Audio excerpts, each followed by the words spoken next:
Last time આપણે 15 ક્વેશ્ચનો જોયા હતા. આજે આગળ જોઈશું. ક્વેશ્ચનમાં એવું કીધું છે કે 2 ટેસ્લાનું ચુંબકીય ક્ષેત્ર ધન વાય દિશામાં છે.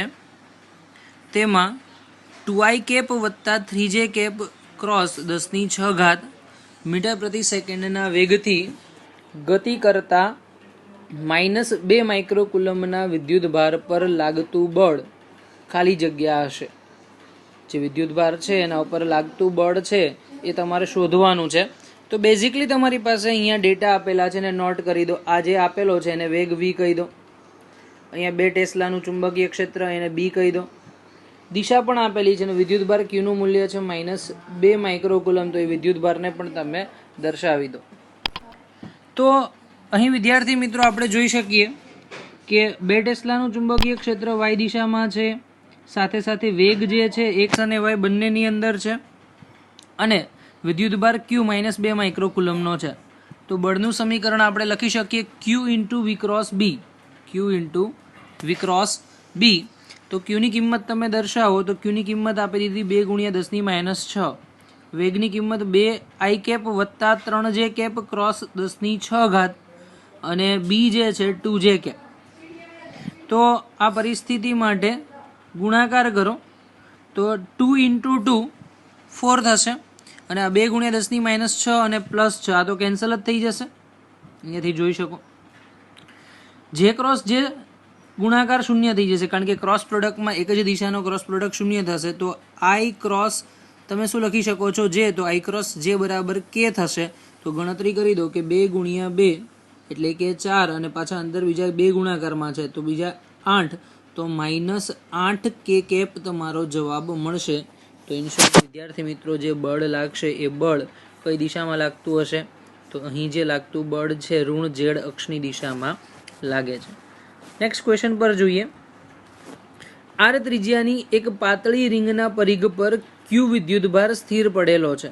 આર ત્રિજ્યાની એક પાતળી રિંગ છે, એના ઉપર q વિદ્યુતભાર સ્થિર પડેલો છે, અને આ રિંગને જો સમતલને લંબ તથા કેન્દ્રમાંથી પસાર થતી, સમતલને લંબ અને કેન્દ્રમાંથી પસાર થતી અક્ષને અનુલક્ષીને f જેટલી આવૃત્તિથી ભ્રમણ કરાવવામાં આવે તો ચુંબકીય ક્ષેત્ર ખાલી જગ્યા જેટલું હશે.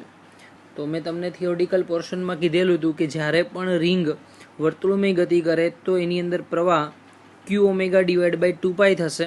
તો તમે કિંમત મૂકી દો ω/2π જે છે એમાં તો ઓમેગાની કિંમત 2πf છેદમાં 2π 2π કેન્સલ. તો માત્ર ને માત્ર જવાબ આવશે q ઇન્ટુ f. પ્રવાહ મળી ગયો. તો રિંગના કેન્દ્ર માટે ચુંબકીય ક્ષેત્રનું સમીકરણ છે કે μ0I/2r. રિંગ જે છે એના કેન્દ્ર માટે ચુંબકીય ક્ષેત્ર લખશો તો μ0I/2r. તો વિદ્યાર્થી મિત્રો આઈની કિંમત તમે જો અહીંયા qf મેં દર્શાવેલી છે, તો μ0/2r ઇન્ટુ qf એ તમારો જવાબ. તો તમે જોઈ શકો કે ઓપ્શન નંબર ડી કરેક્ટ દર્શાવેલો છે. ઓપ્શન નંબર ડી જે છે એને પરફેક્ટલી દર્શાવવામાં આવેલો છે. નેક્સ્ટ ક્વેશ્ચનની ચર્ચા કરીએ. નેક્સ્ટ ક્વેશ્ચનમાં એવું કીધું છે કે એક સમચોરસ, મતલબ કે બધી બાજુ સરખી છે એવો વિદ્યુત પ્રવાહ ધારિત લૂપને સમાન ચુંબકીય ક્ષેત્રમાં લટકાવેલ છે. સમાન ચુંબકીય ક્ષેત્રમાં લટકાવેલ છે. તો ચુંબકીય ક્ષેત્ર લૂપના સમતલને સમાંતર છે. તમે જોઈ શકો ચુંબકીય ક્ષેત્ર લૂપનું જે સમતલ છે ને સમાંતર છે, અને લૂપના કોઈ એક ભાગમાંથી f જેટલું બળ લાગતું હોય તો બાકીના 3 વિભાગ પર કેટલું બળ લાગશે એ તમારે શોધવાનું છે. તો બેઝિકલી તમે જોઈ શકો કે તમને f જેટલું બળ અહીંયા દર્શાવેલું છે. તો અહીંયા જે ભાગ આપણે દર્શાવીએ છીએ કે SP અને QR, આ બાજુનો ભાગ જે છે એને SP દર્શાવી દો. આ બાજુનો ભાગ જે છે એ QR, એના ઉપર f બળ જે છે સમાંતર પરંતુ પરસ્પર વિરુદ્ધ દિશામાં છે. બળ જે છે એકબીજાને સમાંતર છે પરંતુ પરસ્પર વિરુદ્ધ દિશામાં છે. તો અહીં કહી શકીએ કે SP વિભાગ ઉપર f બળ લેવામાં આવે છે. SP વિભાગ જે છે એના ઉપર બળ f લેવામાં આવે છે. તો PQ વત્તા QR વત્તા RS 3 ભાગ જે છે તો એ 3 ભાગમાં કેટલું બળ લાગતું હશે? તો સિમ્પલ આપણે અહીંયા દર્શાવી શકીએ કે બાકીના 3 ભાગમાં આ f બળ જે છે 0 ± f અને 0. તો સમતુલ્ય બળ થશે -f. ફરીથી વિદ્યાર્થી મિત્રો હું તમને એ કહેવા માગું છું કે આકૃતિની અંદર તમને 3 દિશામાં તમને કીધું છે કે બાકીના 3 તમને કોઈ એક લૂપ ઉપર તમને F બળ કીધું છે, તો બાકીના 3 ભાગ ઉપર કેટલું બળ હોય? તો સિમ્પલ જે 3 ભાગ છે એનું વિરુદ્ધ દિશામાં Fનું જે વિરુદ્ધ દિશાનું બળ હશે એટલું બળ લાગશે, અને એ બળ કેટલું છે? તો -F જેટલું છે. સિમ્પલ આ ક્વેશ્ચન મેં તમને જોયું હતું કે શરૂઆતમાં આપણે એક આગળ ક્વેશ્ચન જોયો તો ખબર છે, ચોરસ હતું, એમાંથી અનિયમિત આકાર હતો, તો એક બાજુ લંબરૂપે F1 - F3 હતું ને એને લંબરૂપે F2 હતું, તો આપણે સમતુલ્ય મૂલ્ય એ રીતે દર્શાવતા હતા. તો બસ એ જ ઘટના અહીંયા તમે સમજી શકો છો. સેકન્ડ ક્વેશ્ચન, 10 - 2 કિલોગ્રામ દળ ધરાવતા કણ ઉપર 5 × 10 - 8 વિદ્યુત ભાર છે. વિદ્યુત ક્ષેત્ર E તથા ચુંબકીય ક્ષેત્ર B ની હાજરીમાં તેને સમક્ષિતિજ દિશામાં 10⁵ મીટર પ્રતિ સેકન્ડના વેગથી આપવામાં આવે છે. તો કણને સમક્ષિતિજ દિશામાં ગતિ કરવા માટે જરૂરી છે કે કણ જ્યારે સમક્ષિતિજ દિશામાં ગતિ કરતો હોય તેમાં કયા સ્ટેટમેન્ટની જરૂર છે? તો પહેલાં તમે વાંચો પહેલું સ્ટેટમેન્ટ ઓપ્શન માટે. બી કણના વેગની દિશાને લંબ હોય તથા ઈ વેગની દિશામાં હોય. બી અને ઈ તમે કીધું કે બી જે છે એ વેગને લંબ રૂપે છે અને ઈ જે છે એ વેગની દિશામાં છે. તો મેં તમને આગળ બી કીધું હતું કે જ્યારે બી લંબ રૂપે હોય તો વર્તુળમય ગતિ થશે, તો પહેલો ઓપ્શન શક્ય નથી. સેકન્ડ, બી તથા ઈ બંને કણની વેગની દિશામાં જ છે. તો તમને ખબર છે કે જ્યારે પણ વેગને સમાંતર ચુંબકીય ક્ષેત્ર હશે તો એ કણ સીધો પસાર થઈ જશે. તો બી ઓપ્શન કરેક્ટ છે. નેક્સ્ટ ક્વેશ્ચન વાંચો. બી અને ઈ પરસ્પર લંબ છે, કણના વેગની દિશાને લંબ હોવા જોઈએ. બી અને ઈ પરસ્પર કેવા છે? લંબ રૂપે છે, અને કણના વેગની દિશાને પણ લંબ છે, એટલે કે વેગ જે દિશામાં છે એને પણ લંબ હોય, તો એ પરિસ્થિતિમાં પણ શું થશે કે કણ જે છે એ ફટાફટ પસાર થઈ શકે. તો આ રીતે કહી શકીએ કે વિધાન 2 અને 3 સાચા છે. ડી વિધાનમાં ચોથું વિધાન જોઈએ કે બી કણના વેગને સમાંતર પરંતુ ઈ કણના વેગને લંબ રૂપે છે. ઈ કણના વેગને લંબ રૂપે હશે ત્યારે શું થશે કે કણ જે છે એની દિશા બદલાશે. તો એ પરિસ્થિતિમાં ચોથો ઓપ્શન શક્ય નથી, એટલે આપણે જોઈ શકીએ કે બીજો અને ત્રીજો બે જ ઓપ્શન શક્ય બને છે. નેક્સ્ટ ક્વેશ્ચન, વિદ્યુત ભારને પાસે વીંટાળેલા સોલેનોઇડના આડછેદનું ક્ષેત્રફળ, મતલબ કે નાના ટર્ન્સ છે એનું આડછેદનું ક્ષેત્રફળ તમને આપી દીધું છે 5 × 10⁻⁴. સોલેનોઇડમાં કુલ આટાની સંખ્યા 2000. સોલેનોઇડમાં કુલ આટાની સંખ્યા 2000. પછી નેક્સ્ટ એવું કીધું છે કે સોલેનોઇડના મધ્યબિંદુથી 5 × 10⁻² ટેસ્લાના સમાન ચુંબકીય ક્ષેત્રમાં મુક્ત રીતે ભ્રમણ કરી શકે તેમ લટકાવેલો છે. એટલે સોલેનોઇડ ચુંબકીય ક્ષેત્રની અંદર મુક્ત રીતે ભ્રમણ કરે એ રીતે લટકાવેલો છે. હવે જો સોલેનોઇડની અક્ષ ચુંબકીય રેખા સાથે 30 ડિગ્રીનો ખૂણો બનાવતી હોય તો સોલેનોઇડ પર ઉદ્ભવતું ટોર્ક ખાલી જગ્યા હશે. તો વિદ્યાર્થી મિત્રો, ટોર્કનું સિમ્પલ સમીકરણ મેં તમને આગળ કીધું હતું, ટોર્ક ટાઉ = mb sin θ. એમ આપેલો નથી. તો એમ શોધવા માટે બી સૂત્ર છે નિયા. એન શોધવું હોય તો એમ શોધવા માટે સૂત્ર શું છે? નિયા NIA. તો 3 કિંમત મૂકી દો. NIAB sin θ. n ની કિંમત 2000, i ની કિંમત 2, ક્ષેત્રફળ આપી દીધું છે 1.5 × 10⁻⁴. ચુંબકીય ક્ષેત્ર તમને આપી દીધું છે, કેટલું આપેલું છે? 5 × 10⁻², અને sin 30 1/2. તો વિદ્યાર્થી મિત્રો સમગ્ર ગણતરી કરશો તો તમને જવાબ આવશે 1.5 × 10⁻². Newton into metre. યાદ રાખજો કે ઘણા વિદ્યાર્થીઓ એકમ જે છે ને જૂલ લખતા હોય છે, પણ યાદ રાખજો કે ટોર્કની અંદર એકમ હંમેશા ન્યૂટન ઇન્ટુ મીટરના સ્વરૂપમાં જ આવશે. જૂલ એ કાર્યનો એકમ છે.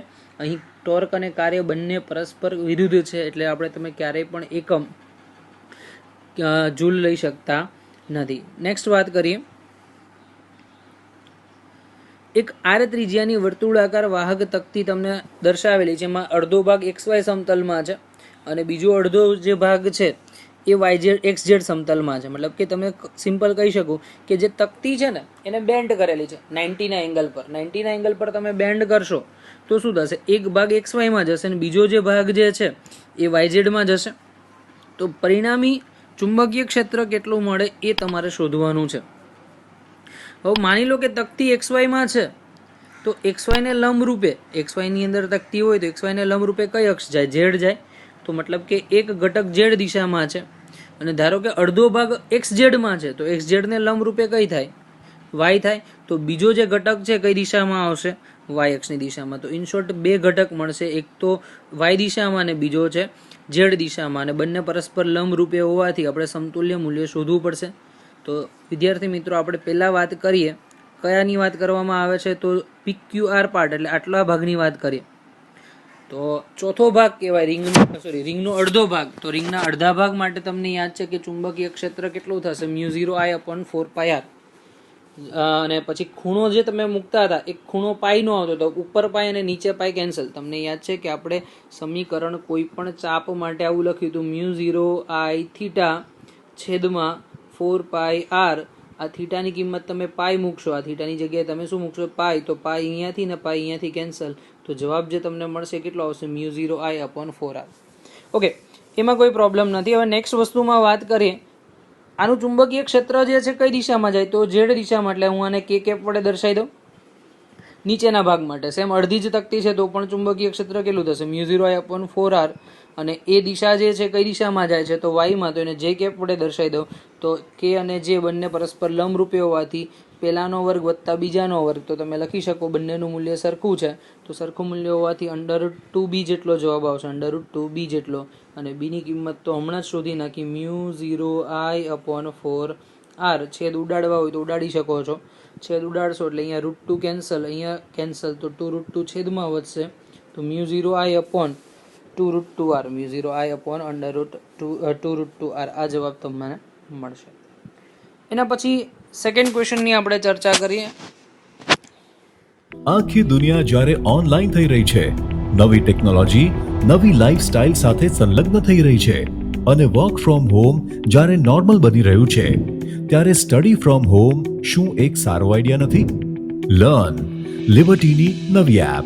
ગુજરાતની સૌથી પ્રતિષ્ઠિત વિશ્વસનીય કોચ અને માર્ગદર્શક લિબર્ટી કરિયર એકેડમી દ્વારા પ્રસ્તુત છે લર્ન એપ. અને આ એપ ખાસ કરીને ધોરણ 9 થી 12 ગુજરાતી અને ઇંગ્લિશ મીડિયમ તથા નીટ, જેઈઈ મેઇન અને ગુજસેટ જેવી સ્પર્ધાત્મક પરીક્ષાઓ માટે બનાવવામાં આવી છે. તો હવે લિબર્ટીની નવી લર્ન એપ ડાઉનલોડ કરીને આપ ક્યાંય પણ અને આપના અનુકૂળ સમયે અભ્યાસ કરી શકો છો. એબીસી વાહક તાર વડે બનેલો સમદ્વિ બાજુ ત્રિકોણ છે. અહીં જે ત્રિકોણ છે એ ત્રિકોણ કેવો આપેલો છે, સમદ્વિ બાજુ ત્રિકોણ. સમદ્વિ બાજુ ત્રિકોણનો મતલબ એવો થશે કે ત્રિકોણની બે બાજુ સરખી હશે અને એક બાજુ અલગ હશે. તો સમદ્વિ બાજુ ત્રિકોણ છે તેને ચુંબકીય ક્ષેત્ર AB બાજુને સમાંતર રહે તેમ ગોઠવવામાં આવે છે. ચુંબકીય ક્ષેત્ર જે છે એને સમાંતર રહે એમ ગોઠવેલ છે. તો જોઈ શકો છો આ AB સાઈડ અને આ ચુંબકીય ક્ષેત્ર પરસ્પર એકબીજાને સમાંતર છે એમ ગોઠવી દીધું છે. ચલો આપણો એ ટોપિક પૂરો. પછી નેક્સ્ટ એવું કીધું છે કે જો બીસી બાજુ પર ઉદ્ભવતું બળ F હોય અને એસી બાજુ ઉપર લાગતું બળ શોધવાનું કીધું છે. બીસી ઉપર F બળ લાગે તો એસી ઉપર કેટલું બળ લાગશે તમને શોધવાનું કીધું છે. બેઝિકલી તમે જુઓ કે 90 ના ખૂણે છે, બે બાજુ પરસ્પર લંબ રૂપે છે, તો જે કર્ણ મળશે કેટલાનો આવશે, √2x નો થશે. કર્ણ જે છે કેટલાનું થશે, √2x. તો બળ માટેનું સમીકરણ તમને ખબર છે કયું આવશે, BIL sin theta. BIL sin theta. તો આપણે લખી નાખીએ બી, એસી બાજુનું માપ લખી નાખો તો એસી બાજુનું માપ કેટલું આવશે, √2x I અને sin 45. તો ગણતરી કરીને તમે કિંમત મૂકી દો તો √2 અને sin 45 એની કિંમત પણ 1/√2 મળશે. તો 1/√2 કેન્સલ. વધ્યું શું, IX into B. જવાબ શું આવશે, IX into B. અને જે બળનું મૂલ્ય મળે છે IX into B એટલે કે સેમ આગળના બળ જેટલું જ મળે છે, પરંતુ દિશા કઈ બાજુ હોય, તો સિમ્પલ તમે અહીંયા દિશાની વાત કરશો તો એ દિશા જે બળ લાગે છે નીચેની તરફ એની એક્ઝેક્ટ વિરુદ્ધ દિશામાં બળ લાગતું હશે. તો એક બળ ધારો કે આ દિશામાં લાગતું હોય તો એની પરસ્પર વિરુદ્ધ દિશામાં બળ લાગતું હશે. તો વિદ્યાર્થી મિત્રો આપણે અહીંયા કહી શકીએ કે જે બળ છે એ પહેલાં જેટલું બળ લાગતું હતું એટલું જ બળ અહીંયા લાગશે, પણ માત્ર દિશા કેવી હશે, વિરુદ્ધમાં. આનું બીજું રીઝન તમને કહું કે જ્યારે પણ આકૃતિ જે છે કેવી આપેલી હોય તમને, એક પેલું આપણે કહીએ ને સિમેટ્રિકલ રચના. સિમેટ્રિકલ એટલે કે સમમિતિ ધરાવતી રચના, જેમ કે રિંગ છે, ચોરસ છે, લંબચોરસ છે. તો એને જ્યારે ચુંબકીય ક્ષેત્રની અંદર મૂકો છો તો ચુંબકીય ક્ષેત્રમાં મૂકતા ઉપરની બાજુ અને નીચેની બાજુ પરસ્પર શું કરશે કે એનું ચુંબકીય ક્ષેત્ર નાબૂદ કરશે, મતલબ કે એના ઉપર લાગતું પરિણામી બળ શૂન્ય થાય. તો એક બળ ધારો કે F જેટલું હોય તો બીજું બળ જે છે એના કરતાં વિરુદ્ધમાં હશે, એટલે -F જેવું મળશે. તો એ ઘટના તમે અહીંયા સમજી શકો છો. ચલો નેક્સ્ટ ક્વેશ્ચન. એક સમચોરસ I વિદ્યુત પ્રવાધારિત લૂપને સમક્ષિતિજ સમતલમાં I1 વિદ્યુત પ્રવાહનું વહન કરતા સુરેખ તારથી D અંતરે રાખવામાં આવેલ છે. તમે જોઈ શકો છો કે I1 પ્રવાધારિત તાર D જેટલા અંતરે એક ચોરસથી આપણે દૂર મૂકેલો છે. તો તમને ક્વેશ્ચનમાં કીધું કે આ લૂપમાં શું થશે, તો લૂપની અંદર તમને કીધું કે સુરેખ તારથી દૂર તરફ અપાકર્ષી બળ લાગશે, પરિણામી ટોર્ક જે છે એ સમતલને લંબ રૂપે ઉપર તરફની દિશામાં લાગશે, પરિણામી ટોર્ક સમતલને લંબ રૂપે અધો દિશામાં લાગશે, સુરેખ તાર પર પરિણામી આકર્ષી બળ અનુભવે. તો આમાંથી કઈ ઘટના થાય એ તમારે સમજાવવાની છે. તો પહેલી વસ્તુ તમે જો અહીંયા હું સિમ્પલ કહેવા માગું કે જ્યારે બે તાર આપેલા હોય અને બંને તારમાંથી પ્રવાહ જે છે એ એક જ દિશામાં વહન પામતા હોય તો તમને ખબર છે કે એની અંદર જે બળ લાગશે એ કેવું લાગશે, આકર્ષી બળ. કયું બળ લાગશે, આકર્ષી. પરંતુ જ્યારે પરસ્પર વિરુદ્ધ દિશામાં બળ લાગતું હશે તો વિરુદ્ધ દિશામાં જ્યારે પ્રવાહ જતો હોય તો એ બળ અપાકર્ષી હશે. તો તમે નોટ કરો, F4 અને F3 પરસ્પર એકબીજાની અસરને નાબૂદ કરશે, એટલે આપણે એને ધ્યાનમાં લેવાના નથી. કેમ? કારણ કે અહીંયાથી આનું અંતર ને અહીંયાથી આનું અંતર સરખું છે, તો બંને વિરુદ્ધ દિશામાં છે, પણ એ વિરુદ્ધ દિશામાં બળ એટલે એકબીજાની નાબૂદ કરશે અસરને. હવે માત્ર વાત કરવાની છે કે આ તાર I1 પ્રવાધારિત, એની નીચે બીજો તાર અહીંયા અને એની નીચે ત્રીજો તાર, જે આના ઉપર F1 બળ ઉપરની બાજુ લાગે છે, આની ઉપર અપાકર્ષી બળ નીચે લાગે છે. પણ તમે જોઈ શકો કે જે મેં લાલ તાર દર્શાવેલ છે તો એ લાલ તારના કારણે અપાકર્ષી બળ કરતાં આકર્ષી બળ વધારે છે, એટલે આનું આકર્ષી બળનું મૂલ્ય વધારે. અને જે બ્લુ કલરનો તાર છે ત્યાં અપાકર્ષી બળ લાગે જેનું મૂલ્ય ઓછું હશે. તો સમતુલ્ય બળ તમે લખશો તો બંનેનું સમતુલ્ય બળ જે આવશે એ કેવું આવશે, આકર્ષી બળ. અને આકર્ષી બળ વધુ હોવાથી આખું જે ગૂંચળું છે પોતાની તરફ ખેંચાશે. તો એમ કહી શકાય કે સુરેખ તાર તરફ પરિણામી ગૂંચળું આકર્ષી બળ અનુભવે છે અને પોતાની તરફ ખેંચાશે. ઓકે વિદ્યાર્થી મિત્રો, તમે આ બેઝિક કોન્સેપ્ટ સમજી શકો છો. નેક્સ્ટ વાત કરીએ L લંબાઈના અને M ચુંબકીય ડાયપોલ મોમેન્ટ ચાકમાત્રાવાળા એક ગજિયા ચુંબકને આકૃતિમાં દર્શાવેલ છે.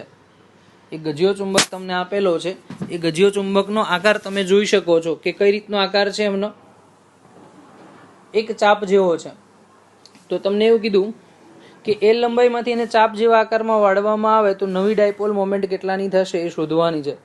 તો બેઝિકલી શરૂઆતમાં જ્યારે L લંબાઈ હતી તો ડાયપોલ મોમેન્ટ M=PL થાય, બરોબર. શરૂઆતમાં આપણે ડાયપોલ મોમેન્ટ લખીએ તો M=PL. તમને યાદ છે કે મેં થિયરીમાં આવું લખ્યું હતું, M=m × L. તમે સ્મોલ m લખો તો બી ચાલશે અને એમની જગ્યાએ p લખો તો બી ચાલશે, કોઈ વાંધો નથી. હવે જ્યારે આને તમે ચેન્જ કરી નાખો છો કેટલા શેપની અંદર, જે ચાપ છે એ આકૃતિમાં, તો તમે લંબાઈ લખી શકો L = 2πr અને એનો કેટલામો ભાગ છે તો ત્રીજો ભાગ ગણી શકાય. તો અહીંયા લખી શકાય 2πr અને ખૂણો 60નો છે તો 60ના ખૂણા પ્રમાણે એની કિંમત મૂકી દો. તો અહીંયા લખી શકાય કે 6 પાર્ટ, તો 2πr/6 કેન્સલ કરી નાખો તો જવાબ તમને મળશે πr/3. તો r ને સૂત્રનો કરતા કરશો તો તમારી ત્રિજ્યા જે મળશે 3l/π. કેટલી મળશે? 3l/π. જો વિદ્યાર્થી મિત્રો આની લંબાઈ કેમ શોધવી એ ના ખબર પડે તો ફરીથી સમજાવું. તમે એવું કહી શકો કે જ્યારે આખું સંપૂર્ણ લંબાઈ ચાપ જે છે એને શોધવાની છે તો ચાપ શોધવા માટે તમારે બેઝિકલી જરૂર છે નહીં પડે.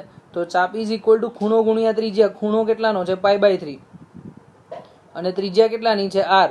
તો πr/3 થશે, /3. તો તમે અહીંયા બેઝિકલી લખી શકો છો કે L ની જે લંબાઈ છે πr/3, જો મેં અહીંયા દર્શાવેલું છે સિમ્પલ. તો એ રીતે તમે શોધી શકો છો, r મળી જશે. હવે r મળી ગયા પછી તમારે નવી ચુંબકીય ચાકમાત્રા શોધવાની છે. તો નવી ચુંબકીય ચાકમાત્રા કઈ રીતે શોધી શકાય? તો સિમ્પલ, બે છેડા વચ્ચેનું અંતર. તો આ બે છેડા વચ્ચેનું અંતર કેટલું થાય? તો આ અંતર r, આ અંતર r, અને ખૂણો જે છે 60 નો, તો આ પણ અંતર કેટલું થશે? r. તો બે છેડા વચ્ચેનું અંતર r થશે. તો p ઇન્ટુ r અથવા તો small m into r, p m નો m, અને r ની જગ્યાએ 3l ના છેદમાં પાઈ. તો 3p ઇન્ટુ l જેને કહેવામાં આવે છે મેગ્નેટિક મોમેન્ટ કેપિટલ M. તો આપણે લખી શકીએ કે 3m ના છેદમાં પાઈ. શું લખી શકાય છે? 3m ના છેદમાં પાઈ. નેક્સ્ટ ક્વેશ્ચન જોઈએ. એમાં એવું કીધું છે, કોઈ એમીટરમાં મુખ્ય પ્રવાહના 0.2% 2% ગેલ્વેનોમીટરના ગૂંચળામાંથી પસાર થાય છે. એટલે કે ટોટલ જે પ્રવાહ છે એમાંથી ગેલ્વેનોમીટરમાંથી 0.2% જેટલો પ્રવાહ જાય છે. જો ગેલ્વેનોમીટરના ગૂંચળાનો અવરોધ G હોય, ગેલ્વેનોમીટરના ગૂંચળાનો અવરોધ G હોય, તો એમીટરનો અવરોધ ખાલી જગ્યા હશે. એમીટરનો અવરોધ ખાલી જગ્યા હશે. તો વિદ્યાર્થી મિત્રો, આપણે ગેલ્વેનોમીટરમાંથી એમીટરમાં રૂપાંતર કરવા માટે કઈ ઘટના જોઈએ? શન્ટ. તો શન્ટનું સૂત્ર તમને ખબર છે, કયું આવશે? S is equal to GIG divide by I minus IG. કિંમત મૂકી દો. જીની કિંમત તમને અહીંયા કેટલી દર્શાવેલી છે? G વડે છે. IG કેટલા આપેલું છે? 0.2%, એટલે કે 0.2 ગુણ્યા 10⁻². કોના કરતા? તો એ તમે સિમ્પલ કોના વડે દર્શાવી શકો? 10⁻². I કરતા. છેદમાં I માઇનસ IG. તો અહીંયા લખી નાખો I માઇનસ 0.2 ગુણ્યા 10⁻² ઇન્ટુ I. સાદુરૂપ આપશો તો સાદુરૂપ આપતા તમને જે જવાબ મળશે એ જવાબ કેટલો આવશે? તો તમે બેઝિકલી દર્શાવી શકો છો કે શન્ટનું જે સૂત્ર છે G કરતાં કેટલામો ભાગ મળશે? તો S ઇઝ બરાબર G ના છેદમાં 499. બાદ બાકી કરશું એટલે જવાબ કેટલો આવશે? G ના છેદમાં 499. હવે આપણે સમતુલ્ય અવરોધ શોધવાનો છે. તો સમતુલ્ય અવરોધ શોધવા માટે શું કરાય? તો બંને અવરોધ જે છે એને 1/r is equal to 1/g plus 1/s. તો મૂકી દો કિંમત 1/g પ્લસ 1/s. તો 1/ra is equal to 1/g plus 499 divide by g. તો 1/ra ઇઝ ઇક્વલ ટુ 500 ના છેદમાં g. તો ra is equal two g ના છેદમાં 500. આવું ના કરવું હોય તો બેઝિકલી આને અવગણી નાખો. બેઝિકલી અવગણી નાખો એટલે જવાબ શું આવશે? g ગુણ્યા 2 ગુણ્યા 10⁻³ 2 ગુણ્યા 10⁻³ ગુણ્યા I અને I કેન્સલ એટલે આટલો જવાબ તમને મળશે. તો શન્ટનું સૂત્ર શું મળશે? G છેદમાં આટલો જવાબ. તો આમ લખી શકાય કે G is equal two S બરાબર G ના છેદમાં 2 જે છે એમનો એમ, અને છેદમાં 10⁻³ એટલે 1000. 1000 ભાગી નાખો એટલે અહીંયા આવશે 500. તો સમતુલ્ય અવરોધ તમને મળશે G ના છેદમાં 500. એટલે સમતુલ્ય આ રીતે તમે દર્શાવી શકો છો. જો એ નથી કરવું તો સમીકરણ વડે તમે શોધી શકો છો, જેમાં પણ કંઈ જ ખોટું નથી. હવે નેક્સ્ટ ક્વેશ્ચનની વાત કરીએ. નેક્સ્ટ ક્વેશ્ચનની રકમ તમે વાંચો. 2 મિનિટ હું શ્વાસ લઈ લઉં. 2 સમાન લાંબા વાહક તાર AOB અને COD એકબીજા પર લંબરૂપે રાખેલા છે. 2 તાર એકબીજા ઉપર પરસ્પર લંબરૂપે રાખેલા છે અને O બિંદુ આગળ એકબીજાને છેદે છે. O બિંદુ આગળ એકબીજાને છેદે છે.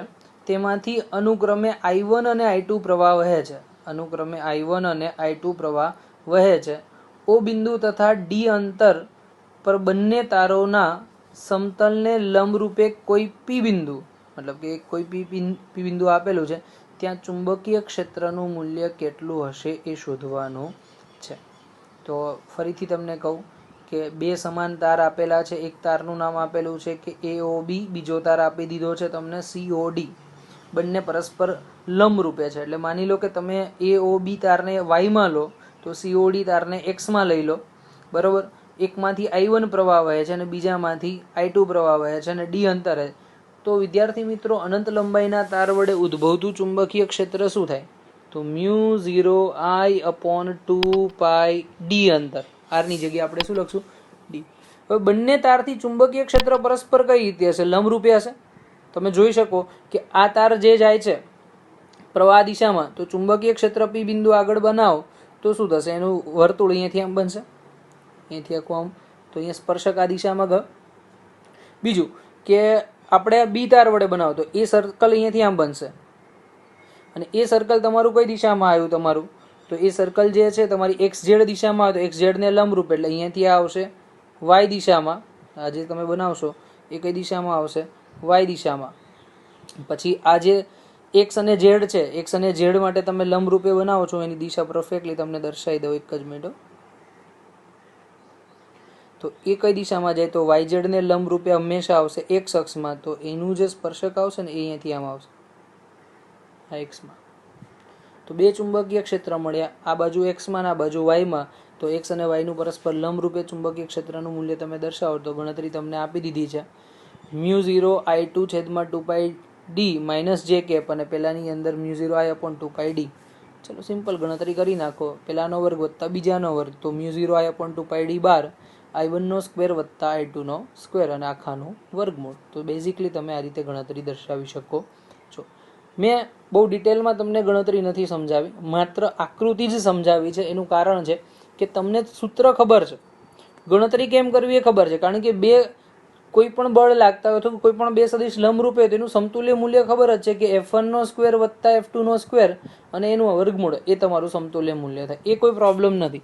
હવે મેજર જે ઇસ્યુ છે એ કોના રિલેટેડ છે? તો તમારે ચુંબકીય ક્ષેત્ર કઈ રીતે આવે છે એ શોધવાનું, એ મેજર પ્રોબ્લેમ છે. એ મેં તમને અહીંયા દર્શાવેલું છે. ચલો નેક્સ્ટ ક્વેશ્ચનમાં, કોઈ પરિપથમાં 30 વોલ્ટની એક બેટરી 40.8 ઓહ્મના અવરોધ સાથે એમીટરને શ્રેણીમાં જોડેલ છે. જો એમીટરના ગૂંચળાનો અવરોધ 480 હોય અને સાથે જોડેલ શન્ટનો અવરોધ 20 હોય તો એમીટરનું અવલોકન શોધવાનું છે. તો પહેલાં તો તમે જુઓ કે એમીટર 480નું, શન્ટ 20નો, તો બંનેનું સમતુલ્ય અવરોધ શોધી નાખે. તો સમતુલ્ય અવરોધ શોધવા માટે બેનો ગુણાકાર છેદમાં બેનો સરવાળો, તો 480 × 20 છેદમાં 480 વત્તા 20, અને એની સાથે બીજો 40.8 શ્રેણીમાં, તો એ 40.8 ને શ્રેણીમાં લખી દો. તો આ જે જવાબ આવશે 19.2 મળ્યો, આ 40.8, એટલે ટોટલ જવાબ કેટલો આવશે? 60.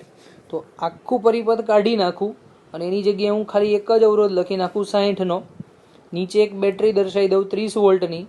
તો તમારે જે પ્રવાહ મળશે, તો પ્રવાહ ઇઝ ઇક્વલ ટુ V/30/60 બરાબર 0.5 એમ્પિયરનું અવલોકન દર્શાવે છે. એના પછી નેક્સ્ટ ક્વેશ્ચનની ચર્ચા કરીએ. એક ચોરસ લૂપ ABCD માંથી I જેટલો પ્રવાહ પસાર થાય છે અને તેને આકૃતિમાં દર્શાવેલ છે. તમે જોઈ શકો છો કે આકૃતિની અંદર તમને સ્મોલ I જેટલો પ્રવાહધારિત ચોરસ લૂપ આપેલું છે. હવે એવું કીધું છે કે XY જે વાહક તાર છે એની નજીક મૂકેલો છે અને એમાંથી પ્રવાહ પસાર થાય છે કેપિટલ I જેટલો. તો લૂપ ઉપર પરિણામી બળ કેટલું લાગશે એ તમારે શોધવાનું છે. તો બેઝિક વિદ્યાર્થી મિત્રો તમને કહું કે આ તાર અને આ તાર બંનેમાં પ્રવાહ વિરુદ્ધ દિશામાં છે, સમાનાંતર છે, એટલે બળ સરખું હશે, એટલે એકબીજાની અસર નાબૂદ કરે. તો બંને તારની આપણે અસર જોતા નથી. ચલો એ તાર ભૂલી જઈએ. હવે માત્ર કોની ચર્ચા કરે? તો એક આ બાજુનો તાર અહીંયા છે અને બીજો આ બાજુનો તાર. બંનેમાં બળ પરસ્પર વિરુદ્ધ દિશામાં લાગશે. તો બળ શોધવા માટેનું સમીકરણ શું થાય? તો BIL, B બરાબર μ0I/2πy1 અંતર. પહેલી વખત અંતર માપશો એટલે L/2, બરાબર. અને પછી તમે અંતર માપશો તો μ0I/2πy2 અંતર, બીજાનું અંતર. અને જે લંબાઈ છે એ લંબાઈ વડે દર્શાવી દો, તો લંબાઈ બંનેની તો સરખી છે L. તો જો મેં અહીંયા સમીકરણમાં કિંમત મૂકેલી છે, કિંમત શું દર્શાવી છે? તો μ0I into L, μ0I into capital I into L છેદમાં 2πy1. y1 ની કિંમત તમે લખી શકો છો L/2. μ0I into capital I into L અને y2 ની કિંમત તમે લખી શકો 3L/2. કેમ? કારણ કે અહીંયાથી એટલું અંતર L હતું અને બીજું અંતર L/2, એટલે 3L/2 થશે. તો બંનેની અંદર L કોમન અને કેન્સલ. તો અહીંયાથી L ઉપર ગયો, અહીંયાથી L ગયો, અહીંયાથી L ગયો, અહીંયાથી L ગયો. છેદમાં અહીંયા 2 ગયા, અહીંયા 2 ગયા, અહીંયા બી 2 ગયા. તો વધ્યું શું? તો μ0 સ્મોલ I કેપિટલ I છેદમાં pi minus μ0 small I capital I છેદમાં 3π. બાદબાકી કરી નાખો, 3 લસ્સા આવશે, તો 3 માંથી 1 જાય એટલે 2, તો 2μ0I capital into small I divide by 3π. આ તમારો જવાબ. તો સમતુલ્ય બળ તમને આટલું મળે. નેક્સ્ટ ક્વેશ્ચન પર જોઈ લઈએ. 3.57 × 10⁻² ટેસ્લાની 3.57 × 10⁻² ટેસ્લાની લંબ ચુંબકીય ક્ષેત્રની તીવ્રતાની અસર હેઠળ ઇલેક્ટ્રોન વર્તુળાકાર કક્ષામાં ભ્રમણ કરી રહ્યો છે. જે લંબ વર્તુળ છે એની અંદર ઇલેક્ટ્રોન ગતિ કરે છે, તો E/m નું મૂલ્ય 1.76 × 1011. તો ઇલેક્ટ્રોનના ભ્રમણની આવૃત્તિ કેટલી હશે, ઇલેક્ટ્રોનના ભ્રમણની આવૃત્તિ કેટલી હશે એ શોધવાની છે. તો વિદ્યાર્થી મિત્રો, પહેલા તો આપણે જોઈએ mv²/r = bqv. mv²/r = bqv. તો તમને યાદ છે કે r બરાબર આપણે mv/qb લેતા હતા, જેમાં v ની કિંમત આપણે મૂકી દઈએ તો v = r ઓમેગા. તો ઓમેગાની કિંમત માત્ર તમે જોઈ શકો કે ઓમેગાની કિંમત b/m મળશે, b/m. હવે ઓમેગા બરાબર 2πf, ઓમેગા બરાબર 2πf = b/m. તો f = b/2πm, b/2πm. જો આ બધી વસ્તુ ના કરવી હોય તો તમને યાદ છે કે t નું સૂત્ર જે છે એ શું મળતું હતું, 2πm/qb. આનું વ્યસ્ત એટલે કે શું થશે, f. તો મૂકી દો ડાયરેક્ટ કિંમત. તો કિંમત મૂકતા જવાબ મળે છે 1 ગીગાહર્ટ્ઝ. શું જવાબ મળે છે? 1 ગીગાહર્ટ્ઝ. ચલો આજનો લાસ્ટ ક્વેશ્ચન જોઈએ આપણે. ક્વેશ્ચનમાં એવું કીધું છે 0.3 એમ્પિયરનું એક સમાન ચુંબકીય ક્ષેત્ર ધન x દિશામાં, ચુંબકીય ક્ષેત્ર ધન z દિશામાં પ્રસ્થાપિત થયેલ છે. જોઈ શકો છો અહીંયા તમે જે ચુંબકીય ક્ષેત્ર XY પ્લેનની અંદર 10 સેન્ટીમીટર અને 5 સેન્ટીમીટર બાજુઓ, મતલબ કે એક લંબચોરસ ગૂંચળું છે, એમાં એક બાજુની લંબાઈ 10 છે, બીજી બાજુની લંબાઈ 5 છે. તો જેનો પ્રવાહ 12 એમ્પિયર ધારણ કરેલ હોય તો લૂપ પરનું ટોર્ક શોધવાનું છે, એના ઉપર કેટલું ટોર્ક લાગશે એ શોધવાનું છે. તો તમે ગણતરી કરી શકો છો કે અહીં જે ખૂણો છે, ક્ષેત્રફળ અને બી વચ્ચેનો ખૂણો, તમે સિમ્પલ જે દિશામાં પ્રવાહ વહે છે એ દિશામાં તમારી આંગળીઓને વીંટાળી દો. તો પ્રવાહ વહે એની દિશામાં આંગળીઓને વીંટાળશો એટલે તમારો જે ચુંબકીય ક્ષેત્ર માટે ક્ષેત્રફળ સદિશ એ કઈ દિશામાં જાય, ઋણ ઝેડમાં જાય. હવે ઋણ ઝેડ અને ઉપર ચુંબકીય ક્ષેત્ર બી બંને વચ્ચેનો ખૂણો કેટલાનો થાય, 180 નો. sin 180 શૂન્ય થાય તો ટોર્ક શૂન્ય થાય. કોઈ જ ગણતરી કરવાની જરૂર નથી, સિમ્પલ જવાબ મૂકી દો, આન્સર મળી જશે. Wish you all the best, good luck, જય હિન્દ, જય ભારત. આખી દુનિયા જ્યારે ઓનલાઈન થઈ રહી છે, નવી ટેકનોલોજી, નવી લાઈફસ્ટાઈલ સાથે સંલગ્ન થઈ રહી છે અને વર્ક ફ્રોમ હોમ જ્યારે નોર્મલ બની રહ્યું છે, ત્યારે સ્ટડી ફ્રોમ હોમ શું એક સારો આઈડિયા નથી? લર્ન લિબર્ટીની નવી એપ.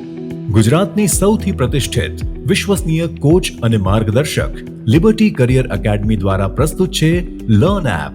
લર્ન એપ આપને ઘરે બેઠા કોચિંગ ક્લાસમાં મળતું શિક્ષણ પૂરું પાડે છે અને આ એપ ખાસ કરીને ધોરણ 9 થી 12 ગુજરાતી અને ઇંગ્લિશ મીડિયમ તથા નીટ, જેઈઈ મેઇન અને ગુજસેટ જેવી સ્પર્ધાત્મક પરીક્ષાઓ માટે બનાવવામાં આવી છે.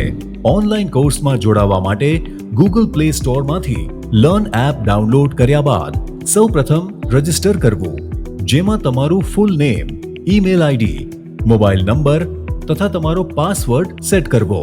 હવે આપને મોબાઈલ પર SMS દ્વારા OTP મળશે તથા ઈમેલ આઈડી પર આવેલ કન્ફર્મેશન લિંકમાંથી તમારું અકાઉન્ટ વેરીફાઈ કરાવવું. ત્યારબાદ એપ્લિકેશનમાં તમારા ઈમેલ આઈડી તથા પાસવર્ડથી લોગિન કરવાનું રહેશે. લોગિન થયા પછી હોમ પેજમાં સૌપ્રથમ આપનું ધોરણ સિલેક્ટ કરો. તેમાં સિલેક્ટ કરવાથી આપને બેચની વિગતો ઉપરાંત ક્લાસીસ, ટેસ્ટ્સ, સ્ટડી મટીરિયલ તથા બીજી વિશેષ માહિતી જોવા મળશે. એક વખત આ પ્રક્રિયા પૂરી થયા પછી બાય નાવ બટન ક્લિક કરીને આપેલ પેમેન્ટ ઓપ્શન્સમાંથી કોઈ પણ ઓપ્શન જેવા કે ડેબિટ કાર્ડ, ક્રેડિટ કાર્ડ અથવા ગૂગલ પે સિલેક્ટ કરીને તરત જ એનરોલ કરી શકો છો. હવે આપની નક્કી કરેલી બેચ ખુલશે. નમસ્તે વિદ્યાર્થી મિત્રો. અને અનુકૂળતા પ્રમાણે આપ નિષ્ણાંત શિક્ષકો દ્વારા સમજાવવામાં આવેલ લેક્ચર સેશન્સ જોઈ શકો છો. આ લેક્ચરને વધુ સમજવા માટે PDF મટીરિયલ્સ ડાઉનલોડ કરી શકશો. એક વખત વિષય સમજી લીધા પછી ચેપ્ટર વાઇઝ ક્વિઝ આપીને પોતાની વિષય સમજ ચકાસી શકો છો. અને જો ક્યાંક આપને કોઈ સમસ્યાનો ઉકેલ ના મળે તો ચિંતા ના કરશો. અમારા ઇન્ટરેક્ટિવ લાઈવ ડાઉટ સોલ્વિંગ સેશન્સમાં લાઈવ ચેટ બોક્સ દ્વારા તમારી મૂંઝવણ તરત દૂર કરી શકો છો. તો હવે લિબર્ટીની નવી લર્ન એપ ડાઉનલોડ કરીને આપ ક્યાંય પણ અને આપના અનુકૂળ સમયે અભ્યાસ કરી શકો છો.